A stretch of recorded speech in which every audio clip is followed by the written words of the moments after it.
सोचिए जरा, एक ट्रेडिंग कंपनी इतनी ज्यादा ताकतवर हो जाए कि उसे काबू में करने के लिए बाकायदा कानून बनाने पड़े।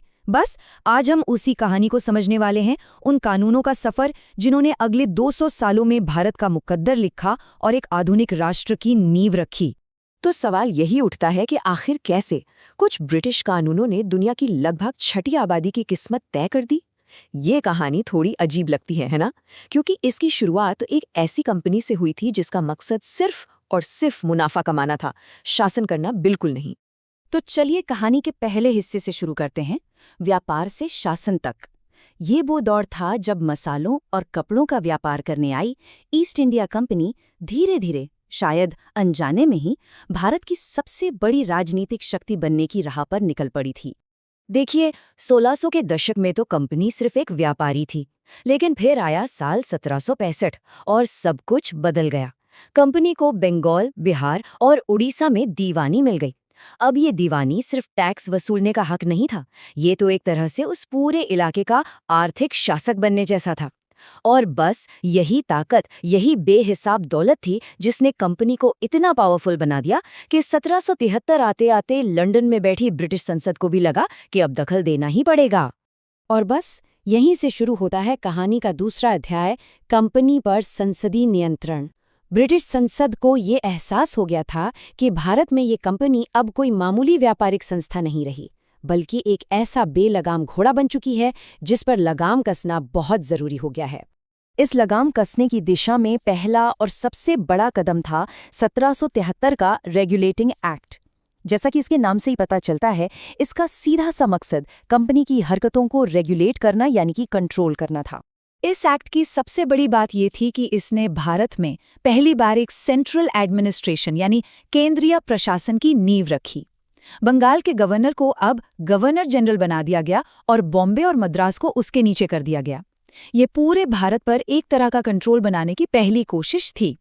साथ ही कलकत्ता में सुप्रीम कोर्ट बनाकर और कंपनी के कर्मचारियों के निजी व्यापार पर रोक लगाकर भ्रष्टाचार को भी काबू करने की कोशिश की गई। इसके ठीक बाद 1784 में आया पिट्स इंडिया एक्ट। इसने कंपनी पर दोहरे नियंत्रण या ड्यूअल कंट्रोल का एक बड़ा ही अनोखा सिस्टम शुरू किया। अब कंपनी के कमर्शियल यानी व्यापारिक काम और पॉलिटिकल यानी राजनीतिक कामों को अलग अलग कर दिया गया। सीधे शब्दों में कहें तो व्यापार कंपनी देखेगी, लेकिन भारत में राजनीति और शासन से जुड़ा आखिरी फैसला ब्रिटिश सरकार का होगा। इसके बाद तो चार्टर एक्ट्स का एक लंबा सिलसिला चला। ये एक्ट हर 20 साल में आते थे और धीरे धीरे, बहुत धीरे धीरे कंपनी की सारी शक्तियां छीन रहे थे। 1813 में चाय को छोड़कर व्यापार पर कंपनी की मोनोपोली खत्म कर दी गई। 1833 तक आते आते तो कंपनी सिर्फ नाम की व्यापारिक रह गई, असल में वो एक एडमिनिस्ट्रेटिव बॉडी यानी प्रशासनिक निकाय बन चुकी थी। और 1853 तक तो उसके कानून बनाने और उन्हें लागू करने के काम भी अलग अलग कर दिए गए। तो इस पूरे दौर का नतीजा क्या निकला? पहला, बंगाल का गवर्नर जनरल अब पूरे भारत का गवर्नर जनरल बन गया, जिससे सेंट्रलाइजेशन और भी बढ़ गया। दूसरा, सिविल सर्विसेज के दरवाजे कंपटीशन के जरिए भारतीयों के लिए भी खोल दिए गए। और शायद सबसे अहम बात, सेंट्रल लेजिस्लेटिव काउंसिल में पहली बार स्थानीय लोगों को प्रतिनिधित्व मिला। ये एक छोटी सी शुरुआत थी, लेकिन आने वाले वक्त के लिए एक बहुत बड़ा संकेत भी। और अब कहानी में एक जबरदस्त मोड़ आता है। कंपनी का राज खत्म होता है और शुरू होता है ताज का सीधा शासन, यानी भारत अब सीधे ब्रिटिश महारानी के कंट्रोल में आ गया था। और इस बहुत बड़े बदलाव की वजह क्या थी? 1857 की क्रांति। इस विद्रोह ने ब्रिटिश साम्राज्य की जड़ें हिलाकर रख दी थीं।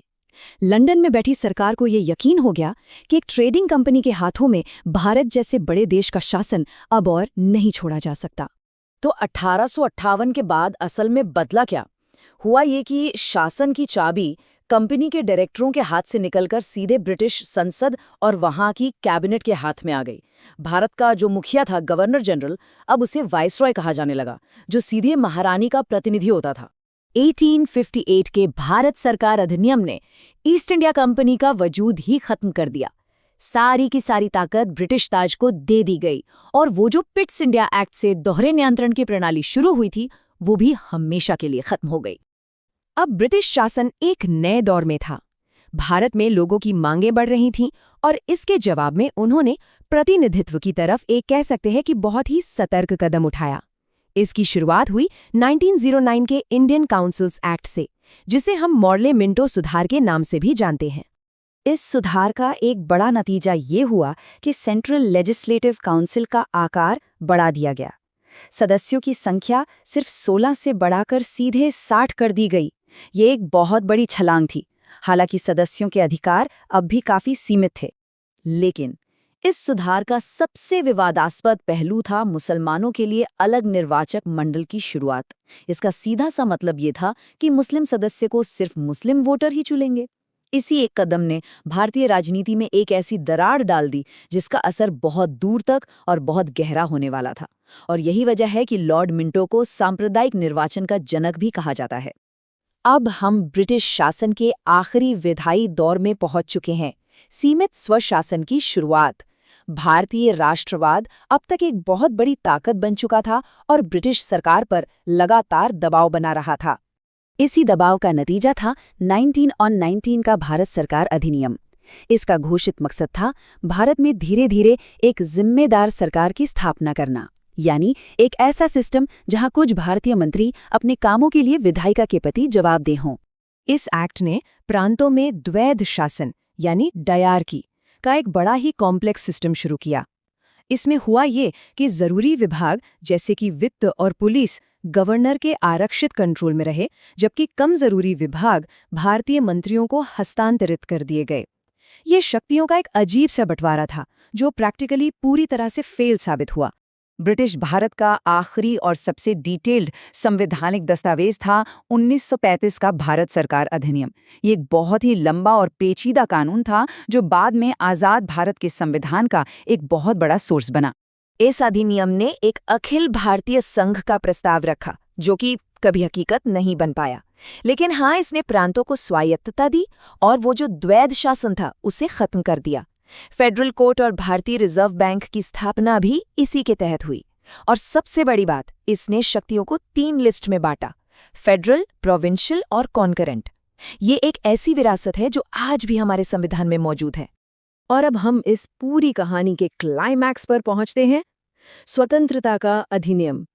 ये वो आखिरी कानून था जिसने 200 साल लंबे ब्रिटिश शासन का अंत कर दिया।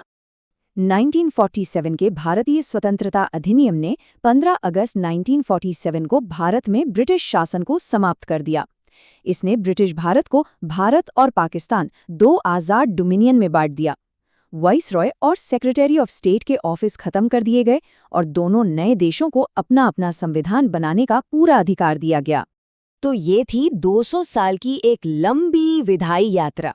इन कानूनों ने मिलकर एक आधुनिक राज्य का ढांचा तो खड़ा किया, लेकिन साथ ही एक उपमहाद्वीप को बांट भी दिया। और सोचने वाली बात यह है कि इस अतीत की कौन-कौन सी गूंज आज भी हमारे वर्तमान में सुनाई देती है। उम्मीद है ये वीडियो आपके लिए हेल्पफुल रही होगी। सब्सक्राइब करें ऐसे ही और वीडियोस के लिए, लाइक करें अगर आपको कंसेप्ट समझ आया हो और शेयर करें अपने दोस्तों के साथ। धन्यवाद।